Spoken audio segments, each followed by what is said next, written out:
لا حول ولا قوة إلا بالله العلي العظيم. حسبنا الله ونعم الوكيل، نعم المولى ونعم النصير. أعوذ بالله السميع العليم من الشيطان اللعين الرجيم. بسم الله الرحمن الرحيم. الحمد لله رب العالمين، الصلاة والسلام والتحية والإكرام على سيدنا ونبينا وشفيع المذنبين أبي القاسم محمد. اللهم صل على محمد وعلى أهل بيته الطيبين الطاهرين المعصومين المظلومين، ولا سيما بقية الله في الأرضين، واللعنة الدائمة على أعدائهم أجمعين من الآن إلى قيام يوم الدين. أما بعد، فقد قال الله تبارك وتعالى في القرآن المجيد: بسم الله الرحمن الرحيم. اليوم أكملت لكم دينكم وأتممت عليكم نعمتي ورضيت لكم الإسلام دينا. صلوات محمد وآل محمد. اللهم صل على محمد وآل محمد. آپ حضرات کو یہ شب عید غدیر جو عید اللہ اکبر ہے اور تمام عیدوں میں سب سے زیادہ بافضیلت اور افضل ترین یہ عید ہے، انشاءاللہ مبارک ہو. جو آیت میں نے آپ کے سامنے تلاوت کی ہے وہ سورہ مائدہ کی آیت نمبر 3 ہے کہ اس کے اگر 3 حصے کیے جائیں پوری آیت کے، تو ایک حصہ وہ ہے جس میں حلال اور حرام جو گوشت کا حکم ہے اس کے بارے میں گفتگو ہو رہی ہے کہ کیا چیز حلال ہے، کیا چیز حرام ہے. ایک حصہ وہ ہے جو معمولاً ہم لوگ اس سے غافل ہو جاتے ہیں، اس کا اسی آیت میں نے پڑھی، اس کے جسٹ پہلے کا جو ٹکڑا ہے کہ اليوم یئس الذین کفروا من دینکم فلا تخشوهم واخشونی. آج کے دن کافر مایوس ہو گیا اور تم لوگ تمہارے دین سے مایوس ہو گیا اور تم لوگ ان سے مت ڈرو، ہم سے ڈرو. خدا کہہ رہا ہے. پھر الیوم اکملت لکم دینکم، کہ آج کے دن میں نے دین کو کامل کر دیا، نعمتوں کو تمام کر دیا، اور یہ جو اسلام ہے اس کو بعنوان دین میں نے قبول کر لیا، میں راضی ہو گیا. اب میں آپ سے ایک سوال کروں گا، وہ یہ کہ یہ آیت کیا اس بات کی دلیل ہے کہ امام علیہ السلام رسول کے جانشین بن گئے؟ ضروری باتیں کرنا ہے، غور کیجیے گا. کیا اس آیت سے آپ یہ ثابت کریں کہ امام علیہ السلام کو دیکھیے اللہ نے وصی بنا دیا، خلیفہ بنا دیا، امام بنا دیا؟ یہ آیت در حقیقت رسول نے جو کچھ اعلان کیا تھا اس اعلان کے بعد یہ آیت نازل ہوئی ہے، اور اس کو علماء نے آیت اکمال کہا ہے. آیت ہے لیکن آیت اکمال ہے، دین کامل ہو رہا ہے، نعمتیں تمام ہو رہی ہیں. تو دیکھیے امیر المومنین علیہ السلام کی جو ذات ہے اس کے کئی وہ ہیں، منصب ہیں. توجہ کیجیے گا سب لوگ. امام علیہ السلام کئی منصب ہیں. آپ زیارت نامہ اٹھا کے دیکھیے، جو لوگ نجف اشرف میں باب القبلہ پہ ہی ادھر لکھا ہوا کہ السلام علیکم یا اخ الرسول، سلام وہاں پر رسول اللہ کے بھائی. تو اخوت ایک منصب ہے. اسی طرح وصایت، وصی ہونا، یہ بھی ایک منصب ہے. اسی طرح خلافت، خلیفہ ہونا، یہ بھی تیسرا منصب ہے. اور ایک منصب ولایت کا ہے. تو آئیے ذرا یہ دیکھیں اس مختصر سے وقت میں جلدی کہ کون سا منصب مولوں کا ملا. تو تقریباً یہ 20 سال کا سفر ہے، تو ہم لوگ انشاءاللہ یہ 20-25 منٹ میں انشاءاللہ کریں گے. اگر تیار ہے تو جیتی جاتی صلوات بھیجیں محمد علی محمد.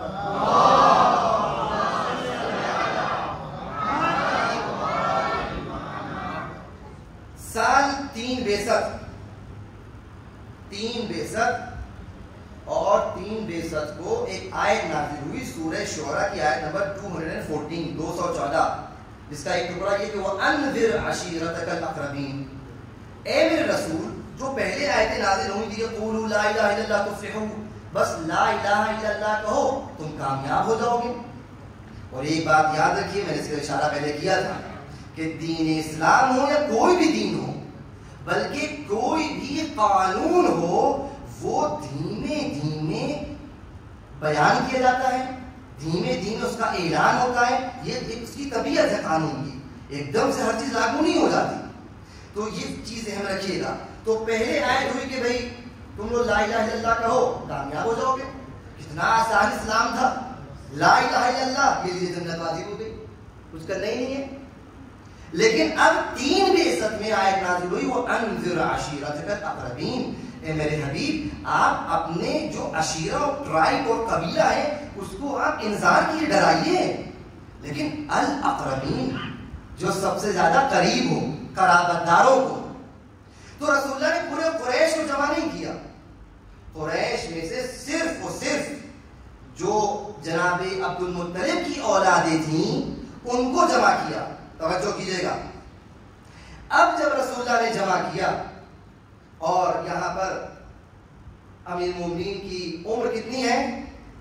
اگر 30 عام الفیل میں پیدا ہوئے ہیں تو یہ 3 بعثت ہے تو 13 سال کے ہیں، اور رسول اللہ سے 3 سال بڑے، 30 سال، تو 43 کے رسول اللہ ہیں اور 13 سال کے امیر المومنین ہیں، ہے نا. 13 سال کے بچے سے امیر المومنین نے کہا کہ اے علی اب یہ حکم آیا ہے اللہ کا اور مجھے ڈرانا ہے، انذار کرنا ہے، تو کھانے کا دعوت کا انتظام کرو. ذمہ داری کس کو دی گئی ہے؟ امیر المومنین کو. 13 سال کے بچے کو. جناب جعفر ان سے بڑے ہیں عمر میں، ان کو ذمہ داری نہیں دی. جناب خدیجہ موجود ہیں، اپنی زوجہ سے کہتے کہ تم کھانا پکاؤ، لیکن کھانا پکانے کی ذمہ داری امیر المومنین کو دی گئی. کیا پکے گا، کیا ہوگا؟ رسول اللہ بتائیے ذرا. کہا کچھ نہیں، 1 سا کھانا پکے گا، 3 کلو، تھوڑا سا دودھ بھی اس میں ہوگا، اور شات یعنی جو بھیڑ ہے، بھیڑ کی 1 ران. اس میں کتنے لوگ کھائیں گے؟ جو لوگ جانتے ہیں باورچی خانے میں رہتے ہیں ان کو پتا ہوگا 3 کلو میں کتنے لوگ کھا لیں گے. لیکن جب دعوت دی گئی تو 40 لوگ آئے. 40 لوگ پہلی دعوت میں آئے. رسول اللہ نے کہا سب لوگ بسم اللہ کا نام، اللہ کا نام لے کے کہا کہ اللہ کے نام سے شروع کرو. سب نے کھانا کھایا. 40 لوگوں نے اس 3 کلو کھانے میں سب نے کھایا، سیر ہو گئے. دودھ بھی سب نے پیا، دودھ ختم نہ ہوا. اور اس کے بعد رسول اللہ اعلان کرنا چاہتے ہیں. ادھر اعلان شروع کرتے ہیں. رسول اللہ کے بھی پورا رشتہ، پورا خاندان ہے. رسول اللہ کے چچا موجود ہیں، جناب ابو طالب ہیں، جناب حمزہ ہیں، جناب وہ عباس ہیں، اور ابو لہب بھی ہیں. اب تو ابو لہب ہے کہ ہیں. تو یہ جو ماجرا ہے آپ دیکھیے، اس میں ابو لہب نے کہا کہ یہ تو جادو کر دیا، اتنے سے کھانے میں سب نے کھایا، سب سیر بھی ہو گئے، تب بھی کھانا بچ گیا. لوگ یہاں پر متفرق ہو گئے، رسول پریشان. آپ کیا کریں؟ دوسرے دن امیر المومنین کو حکم دیا پھر سے دعوت کرو. سب کو بلایا، اور تعجب کی بات ہے پھر سب لوگ کھانا کھانے آ گئے، اور پھر سے وہی ماجرا ہوا. باتیں ادھر ادھر ہو گئی، رسول کو اجازت نہیں دی کہ رسول کچھ کہہ سکیں. تیسرے دن رسول نے پھر دعوت بلایا. امیر المومنین کو حکم دیا کہ اسی طرح کھانا پکاؤ، کام کرو، سب تیاری کرو. لوگ جمع ہوئے، 40 لوگ. رسول نے جب دیکھا سب لوگ کھا چکے، پی چکے، سیر ہو گئے، تو رسول نے بات شروع کی. کہا کہ میں اللہ کی جانب تمہارے لیے دنیا اور آخرت کی خیر اور بھلائی لے کر آیا ہوں. مجھے اللہ نے حکم دیا ہے کہ میں تم لوگوں کو اسلام کی طرف دعوت دوں. تم میں سے کون ہے جو میری اس کام میں مدد کرے گا؟ اور پھر جو مدد کرے گا وہ میرا اخی، میرا وصی اور میرا خلیفہ بنے گا. یعنی رسول اللہ نے یہاں پر جو اللہ نے حکم دیا ہے کہ آپ انذار کیجئے، توجہ کیجئے گا. یہ جو انذار کا حکم آیا ہے، اور رسول اللہ آپ پورا اختیار دے رہے ہیں، دعوت دے رہے ہیں کہ آؤ، خود آؤ اور ہماری خلافت کو لے لو، ہمارے وصی بن جاؤ، ہمارے جانشین بن جاؤ. سب کو کھلی دعوت تھی، لیکن کوئی کسی نے جواب نہیں دیا. ایک بچہ کھڑا ہوا، امیر المومنین، انا یا رسول اللہ. کہا نہیں تم بیٹھ جاؤ. 2 بار کھڑے ہوئے، کہا بیٹھ جاؤ. امیر مومنین کہتی ہے میں تیسری بار کھڑا ہوا تو رسول اللہ نے میرے گردن پہ ہاتھ رکھ کے کہا کہ ان ھذا اخی ووصی وخلیفتی فیکم فاسمعوا له واطیعوا. یعنی رسول اللہ جو کہ رسول ہیں اور جب رسول بن گئے تو ان کا قول اللہ کی وحی ہے. تو اب یہ 3 بعثت میں ہی امیر المومنین کی اخوت کا، وصایت کا اور خلافت کا اعلان ہو چکا تھا. لہذا آپ اپنے ذہن میں تصور نہ لے کے آئیے کہ بھئی غدیر کے دن مولا خلیفہ بنے. جی نہیں، غدیر کے دن خلیفہ نہیں بنے ہیں، خلیفہ 13 سال کی عمر میں بن چکے تھے. ایک ساتھ بات پڑھے محمد والے محمد پر.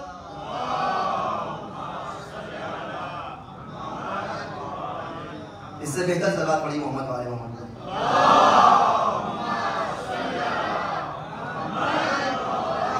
یہ اہم پوائنٹ تھا کہ آپ کہیں کرے غدیر کے دن مولا خلیفہ بنے. خلیفہ نہیں بنے ہیں، خلافت تو اس وقت مل چکی تھی. اس وقت 3 دن تک رسول خدا نے دعوت کی ہے. اور اس سے یہ بات بھی ثابت ہو جاتی ہے کہ رسول اللہ جو اپنے اسلام کی تبلیغ کا کام کر رہے ہیں تو 3 دن تک تبلیغ کے کام کے لیے نظر و نیاز کا انتظام کر رہے ہیں.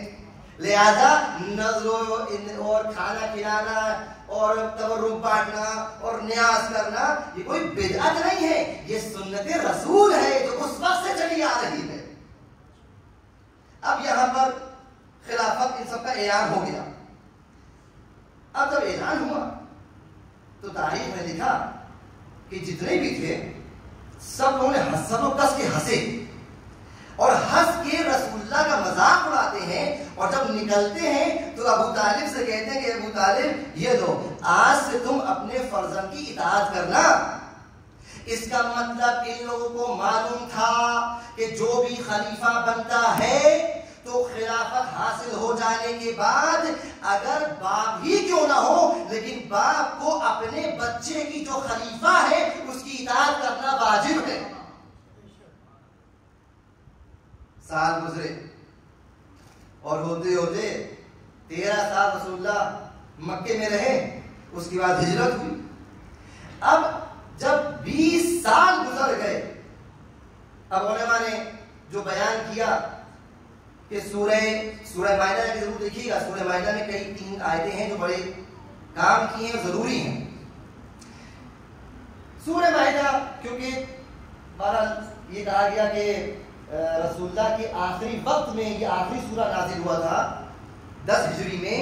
لہذا یہ جو آیے ولایت ہے جو میں بھی پڑھنے جا رہا ہوں وہ کیونکہ سورہ مائدہ میں ہے لہذا وہ آخری میں نازل ہوئی ہے، واللہ اعلم. لیکن آیت ولایت ہے کیا؟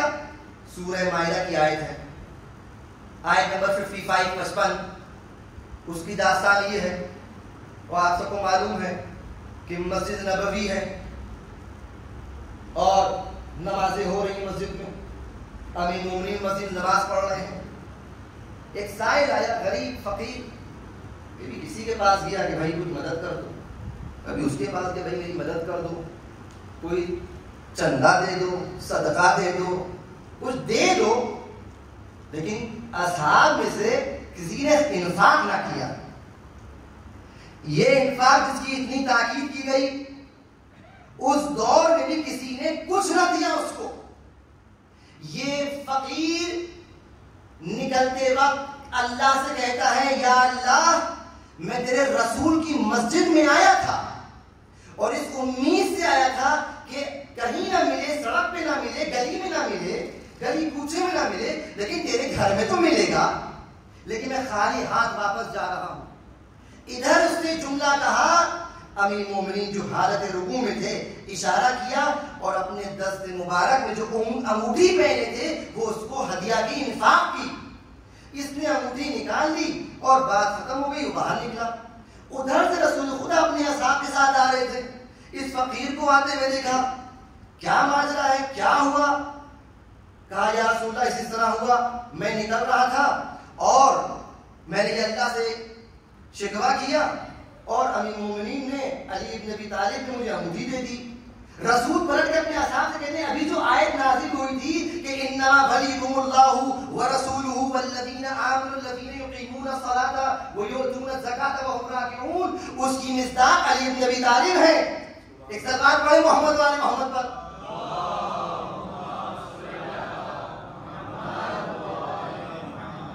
یعنی پہلے ادھر امیر مومنین نے انفاق کیا، رسول اللہ جو مسجد طرف آ رہے تھے آیت نازل ہو گئی. اب آپ نے یہ آیت کیوں پڑھی؟ وہ اس لیے پڑھی کہ بتا رہا یہ تھا کہ علماء نے اس کو آیت ولایت کہا ہے. یعنی ابھی غدیر نہیں ہوئی ہے، اور غدیر سے پہلے یہ آیت نازل ہوئی کہ انما ولیکم اللہ، فقط تمہارا جو ولی اور سرپرست ہے وہ اللہ ہے، ورسولہ اور اس کا رسول ہے، اور وہ لوگ ہیں جو نماز پڑھتے ہیں اور زکوٰۃ دیتے ہیں اور رکوع کی حالت میں زکوٰۃ دیتے ہیں. تو جب یہ آیت نازل ہوئی اس سے اندازہ ہو گیا کہ اب یہاں پر ایک کوڈ کے طور پر امیر مومنین کو ولایت عطا کر دی گئی.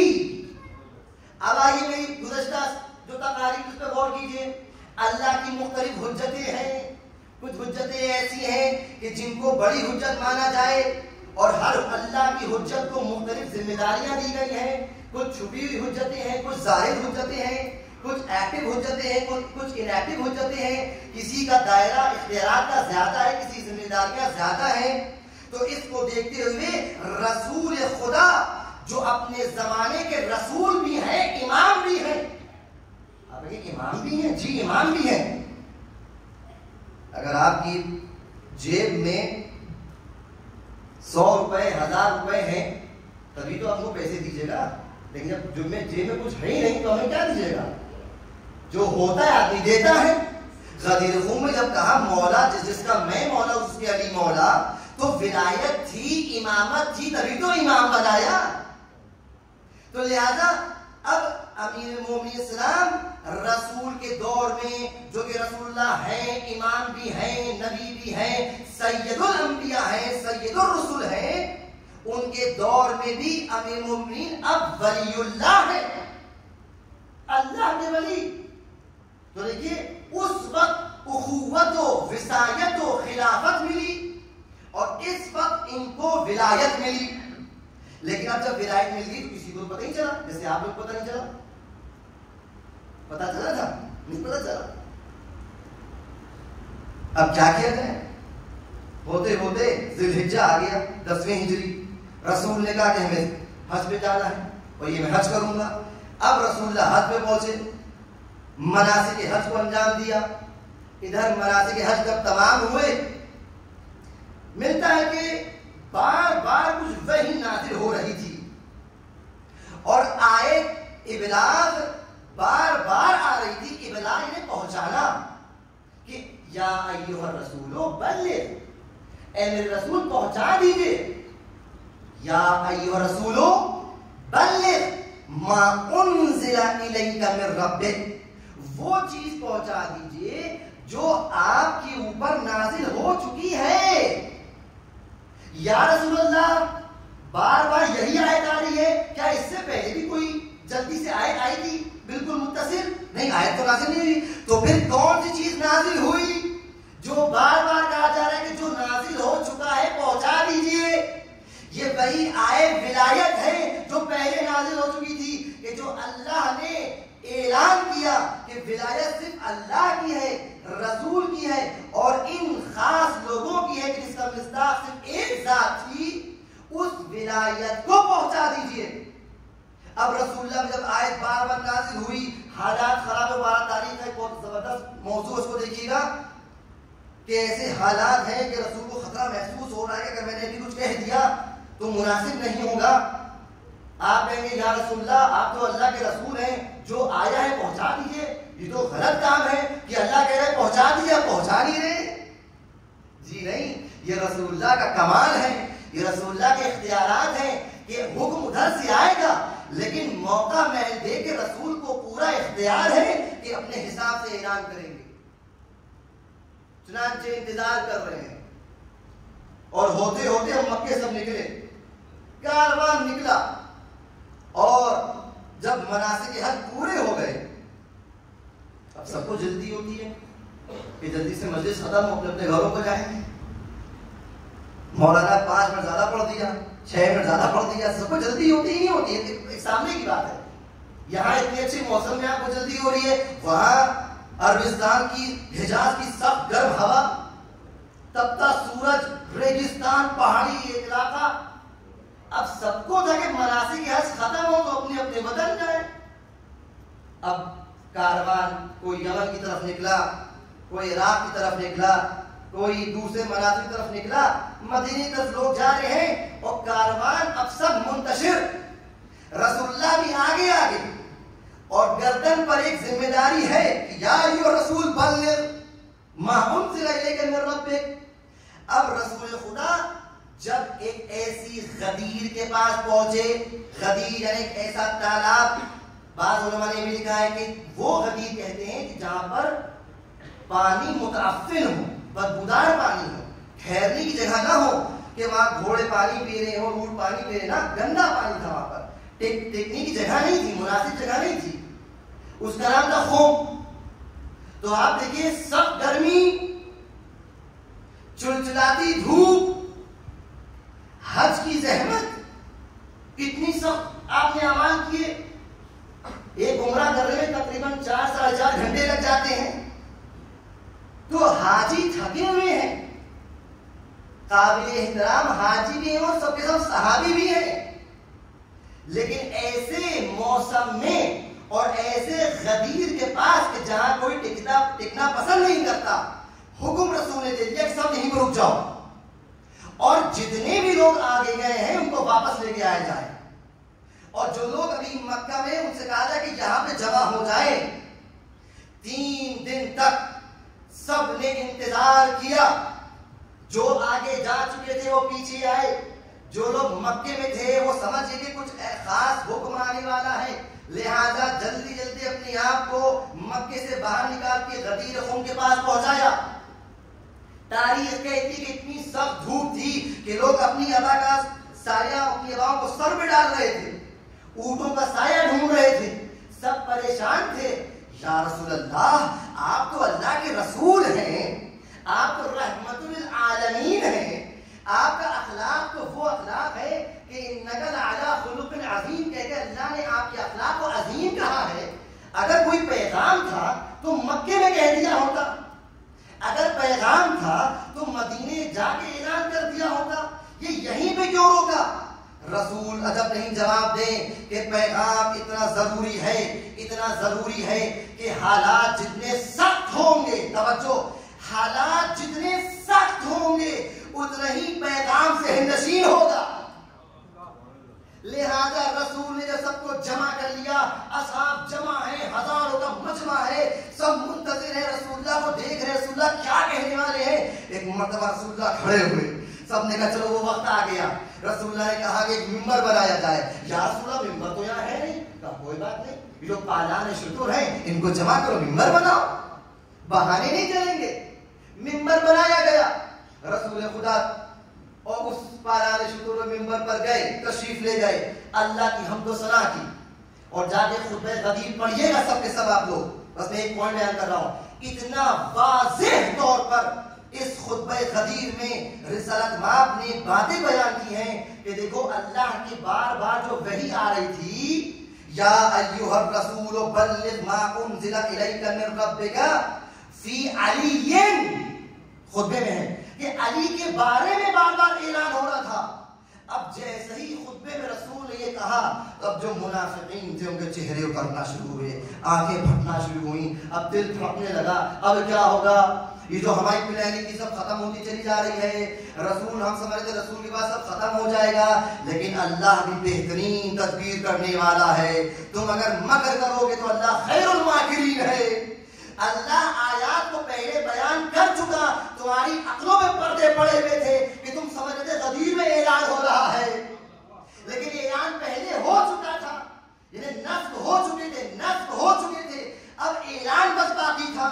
رسول اللہ نے جب خطبہ دینا شروع کیا اور خطبے میں ساری باتیں بیان کر دی کہ دیکھو یہ میرا آخری حج ہے, میں اس کے بعد تم سب سے جدا ہو جاؤں گا, اب بعض مومنین نے رونا شروع کیا، واقعاً رو رہے تھے اور کچھ جھوٹ موٹ بھی رو رہے تھے. جو منافقین تھے ان کو یہ تھا کہ ہم پکڑے نہ جائیں، لہذا منافقین کا دل تو ہوتا ہی چھوٹا ہے.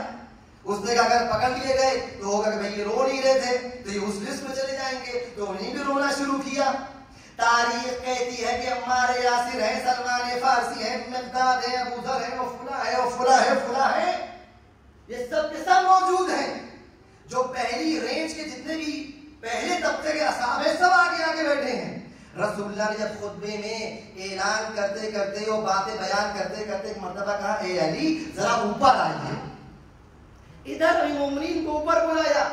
تاریخ کہتی ہے کہ رسول اللہ نے ایک مرتبہ کہا کہ بتاؤ کہ کیا میں تم سب کے اوپر تم لوگوں کی جانوں پر کیا زیادہ حقدار نہیں ہوں؟ الست اولا بکم من انفسکم قالوا بلی یا رسول اللہ. سب نے کہا کہ ہاں رسول اللہ آپ ہماری جانوں پر ہم سے زیادہ اختیار رکھتے ہیں. کیوں؟ اس لیے کہ النبی اولا من المؤمنین من انفسہم، رسول مومنین پر ان کی جانوں سے زیادہ اختیار رکھتے ہیں. یعنی مطلب سمجھ رہے ہیں آپ؟ یعنی اگر رسول کہیں آپ کو حق نہیں ہے کہ خودکشی کیجئے، اپنے نفس کو قتل کر لیجئے، نہ حرام. لیکن اگر رسول اللہ کہیں تو واجب ہے. تو ایسا رسول نے پہلے اپنا اقرار لے لیا کہ کیا میں تم لوگوں کے نفسوں پر تم سے زیادہ اختیار نہیں رکھتا؟ سب نے کہا قالوا بلا یا رسول اللہ، جی رسول اللہ آپ ہم سے زیادہ ہم پر اختیار رکھتے ہیں. تو کہا اے علی ذرا اوپر آئیے. امام علی اوپر گئے، ایک مرتبہ ہاتھ کو پکڑا، اپنے دائیں ہاتھ سے علی کے بائیں ہاتھ کو پکڑا اور ایک مرتبہ بلند کیا. تاریخ کہتی ہے اتنا بلند کیا کہ بغل کی سفیدی نظر آ گئی. یا رسول اللہ اتنا کیوں بلند کر رہے ہیں؟ ارے بیٹھے بیٹھے اشارہ کر دیتے، یہ کہہ دیتے کہ علی ہے. لیکن رسول اللہ کو معلوم تھا کہ اس امت میں کتنی خباثت اور بغض علی چھپا ہوا ہے. وہ بعد میں ایسا نکلے گا کہ قیامت تک کے مومنین کو یہ مس گائیڈ کر سکتا ہے. لہذا علی کو صرف ہاذا کہہ کے نہیں کہا بلکہ اتنا ہاتھ بلند کیا، اتنا بلند کیا کہ بغل کی سفیدی نظر آ گئی اور فرمایا کہ من کنت مولا ہو فہذا علی المولا، کہ جس کا میں مولا ہوں اس کے یہ علی مولا ہے. ایک سلوات پڑھے محمد وآل محمد پر.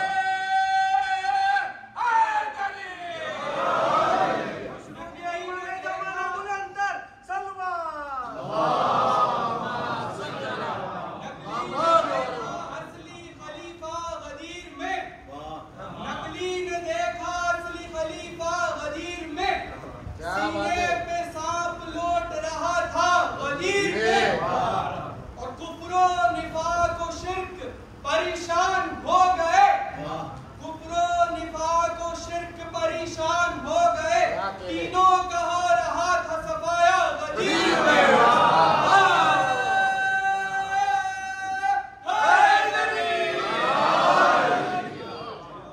اعلان جب ہو گیا اور بعض جگہ یہ بھی ملتا ہے تاریخ میں کہ اس انداز سے ہاتھ بلند نہیں کیا.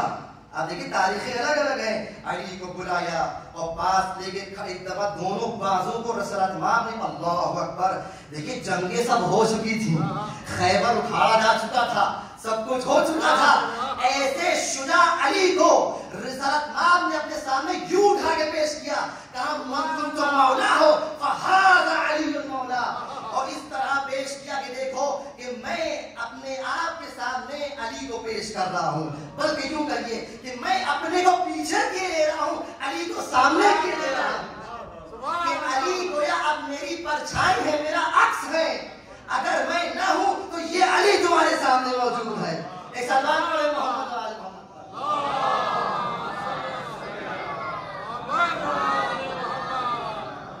جب یہ اعلان ہوا ہے تب آیت نازل ہوئی پوری، اور اس میں بھی الیوم وہ آیت نہیں جو آپ نے بھی سنی، دو الیوم ہیں. پہلا الیوم سنیے، اب جب یہ اعلان ہو گیا تب آیت نازل ہوئی کہ الیوم یئس الذین کفروا. آج کے دن جو آپ نے پڑھا، آج کے دن جب یہ اعلان ہو گیا ولایت کا تو کافر مایوس ہو گیا. اب آپ بات سمجھے کہ اتنے سارے احکام آئے، سارے احکام کے رسول اللہ نے تبلیغ نماز، روزہ، حج، زکات، صوم، جہاد سب بیان کر دیا. کوئی آیت نازل ہوئی کہ کافر مایوس ہو گیا. اس کا مطلب یہ ہوا کہ اس اعلان کے بعد کافر مایوس ہوا. اور دوسری بات یہ سمجھ میں آئی کہ یہ اعلان کا جو انکار کرے گا وہ کافر ہوگا. اس لیے آیت بلغ میں بھی یہی انداز ہے کہ یا ایھا الرسول بلغ ما انزل الیک من ربک فإن لم تفعل فما بلغت رسالتہ واللہ یعصمک من الناس واللہ لا یہدی الکافرین. یہ کافروں کو خدا ہدایت نہیں کرتا. اور تیسری آیت پر زحمت تمام. اور جب یہ اعلان ہو گیا اور سب نے بخن بخن کہہ کے یہ اقرار کر لیا کہ آپ ہمارے بھی مولا ہیں اور سب کے مولا ہیں, تو ایک خبیث نکلا, چلا سفر کرتا ہوا یا رسول اللہ پہ پہنچا. یا رسول اللہ ہم نے سنا ہے حارث بن نعمان, قاضی عبداللہ نعمان بن حارث, یا رسول اللہ میں نے سنا ہے کہ آپ نے ایک جوان کو خلیفہ بنا دیا, جانشین بنا دیا. اس کی سمجھ ہاں یہ تھا کتنا بڑا منصب ہے. یعنی اس جاہل کی سمجھ میں آ گیا, آپ پڑھے لکھے جاہل کی سمجھ میں نہ آیا. وہ سمجھ گیا یا رسول اللہ یہ آپ کی طرف سے اعلان ہے یا اللہ کی طرف سے. بعض مومنی بھی کہتے ہیں کہ رسول اللہ نے اعلان کیا. رسول اللہ نے صرف اعلان کیا تھا, رسول اللہ نے بنایا نہیں تھا. بنانے والا خدا ہے. رسول نے کہا یہ میں نے نہیں بنایا ہے, یہ اللہ نے بنایا ہے. کہا اگر اللہ نے بنایا ہے تو اللہ نے بنایا ہے یا آپ نے بنایا ہے, میں اس کا انکار کرتا ہوں. اور اگر یہ بات سچ ہے تو اسی وقت آسمان سے پتھر نازل ہو اور مجھے ہلاک کر دے. اور جب اسی کی اس نے کہا, تاریخ کہتی ہے کہ اس نے رسول اللہ کی طرف رخ کیا تھا, جملہ کہا تھا, ادھر مڑا, آسمان سے پتھر نازل ہوا, سر پہ پڑا اور نیچے سے نکل گیا اور فوراً پھر آیت نازل ہوئی. اب آپ دیکھیے غدیر میں کیسی آیات کا نزول ہو رہا ہے. جبرائیل امین کتنے تھک گئے ہوں گے کہ مسلسل ادھر واقعہ ہو رہا, ادھر آیت نازل ہو رہی ہے, ادھر واقع ادھر آیت نازل. فوراً آیت نازل ہوئی, سأل سائل بعذاب واقع للکافرین لیس لہم دافع. اب جس نے سوال کیا عذاب کا تو خدا کہہ رہے ہیں للکافرین لیس لہم دافع, کہ دیکھو جو ولایت کا انکار کرے گا اور عذاب مانگے گا وہ کافر ہوگا. اس لیے ہم اس بات کے قائل ہیں کہ ولایت علی شرط صحت اعمال ہے, اور جو ولایت کا انکار کر دے وہ فقہی تو مسلمان ہو سکتا ہے لیکن عقیدہ کے لحاظ سے کافر ہوتا ہے. اس بات میں محمد وال محمد پر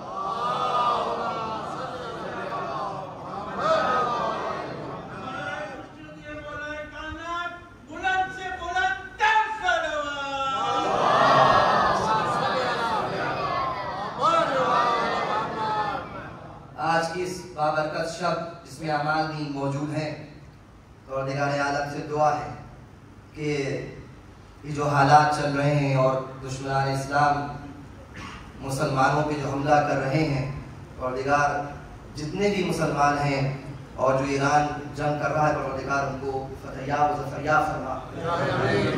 دشمنان اسلام اگر قابل ہدایت نہیں, ان کو ذلیل و رسوا و خوار کرنے کے بعد نیست و نابود فرما. پروردگار آج کی شب کی برکت میں جتنے بھی جوڑے ہیں, اب چاہے پرانے ہوں یا نئے ہوں, اور بالخصوص جو آج کا نیا جوڑا ہے, پروردگار ان سب کو خدا سلامت رکھے, اور انشاءاللہ کہ ہماری نسل میں محبت محمد و آل محمد کو بھر دے. اس کے ساتھ ساتھ دشمنان خدا, دشمنان رسول اور آل رسول کی نفرت اور بغض و عداوت کو بھی بھر دے. پروردگار عالم سے دعا ہے, پروردگار ہماری بس ایک تمنا ہے, وہ یہ کہ اپنی آخری حجت کے ظہور میں تاجیل فرما. ربنا تقبل منا انک انت السمیع العلیم وآخر دعوانا الحمد للہ رب العالمین.